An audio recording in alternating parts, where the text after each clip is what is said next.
নদীর স্বচ্ছ জল, নৌকা দিয়ে পারাপার করছেন কত শত মানুষ, আর জল কমলে হেঁটেই পার হয়ে যাওয়া যায় হাটে।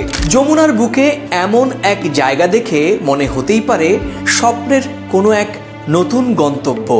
আর এখানেই আছে লঙ্কার হাট, যে সে লঙ্কা নয়, ওপার বাংলায় যাকে বলে লাল মরিচের হাট। উফ, ঝাল লেগে গেল, তাই তো?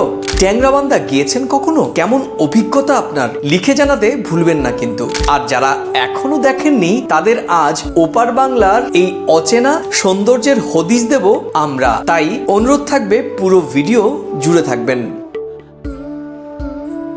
উত্তরের গাইবান্ধা জেলা, এই জেলার ওপর দিয়ে বয়ে চলেছে তিস্তা, ব্রহ্মপুত্র, যমুনা, গোঘাট, কাটাখালী, করতোয়া সহ আরো অনেকগুলো নদী। নদী বেষ্টিত এই জনপদে রয়েছে বিস্তীর্ণ চর। বিশেষ করে যমুনার বুকে জেগে উঠেছে লম্বা বালুচর, যা দেখলে বুঝবেন জায়গাটি কত সুন্দর। এখানে গেলে চড়তে পারেন ঘোড়ার গাড়িতেও, আর চরের যাতায়াতের বাহন কিন্তু এটি।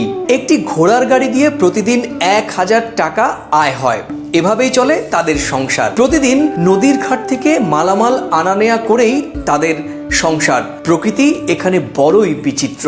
বর্ষায় চরগুলো যে কোথায় হারিয়ে যায়, আবার শীতে যেন লম্বা ঘুম দিয়ে জেগে ওঠে।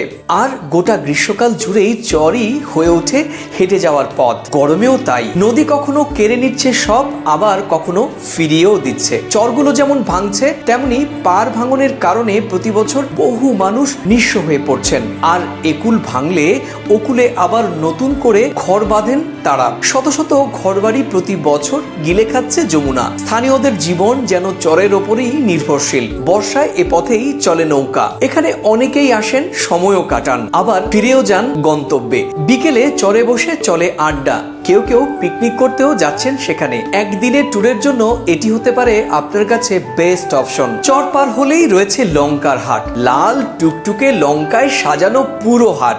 সূর্য ওঠার আগে থেকেই হাটে আসতে শুরু করে লঙ্কা। নৌকো, ঘোড়ার গাড়িতে করে ফুলঝুরি উপজেলার ট্যাংরাকান্দি, মোল্লারচর, খোলাবাড়ি, ফজলুলপুর সহ বেশ কয়েকটি জায়গা থেকে লঙ্কা বিক্রি করতে আসেন কৃষকরা। এরপর শুরু হয় বেচাকেনার হাঁকডাক। বেলা বাড়ার সঙ্গে সঙ্গে বাড়ে ক্রেতা বিক্রেতার ব্যস্ততা। ক্রেতার সঙ্গে বিক্রেতার দরদাম মিটলে তা তোলা হয় বড় বড় দাঁড়িপাল্লায়। সেখান থেকে বস্তা বোঝাই করে তা ওঠে ট্রাক বা ফটভটির ওপর, আর চলে যায় বিভিন্ন গন্তব্যে। এই উপজেলায় লঙ্কার চাষ বেশি হওয়ায় জেলার একমাত্র লঙ্কার হাট বসে এখানেই। শনি ও মঙ্গলবার এই দুদিন সকাল 7টা থেকে দুপুর পর্যন্ত চলে এই হাট। সে সময় এই হাট যেন লাল লঙ্কায় রাঙিয়ে ওঠে। যমুনা ব্রিজের পশ্চিম পাশ থেকে শুরু করে উত্তর প্রান্ত কুড়িগ্রাম পর্যন্ত যমুনার অববাহিকায় 1500-এরও বেশি চর জেগেছে। এসব চরে বহু মানুষ বসবাস করেন। চরের মানুষ প্রতিনিয়তই প্রকৃতির সঙ্গে যুদ্ধ করে চলেন। তাই ট্যাংরাবান্ধায় থাকার জায়গা বলতে প্রায় কিছুই পাবেন না। তবে চাইলে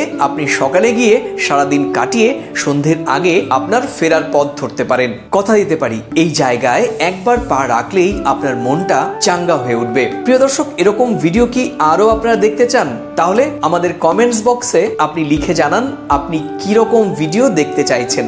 আর প্রকৃতির নানা বৈচিত্র্যময়তার খবর জানতে দেখতে থাকুন প্রথম কলকাতা।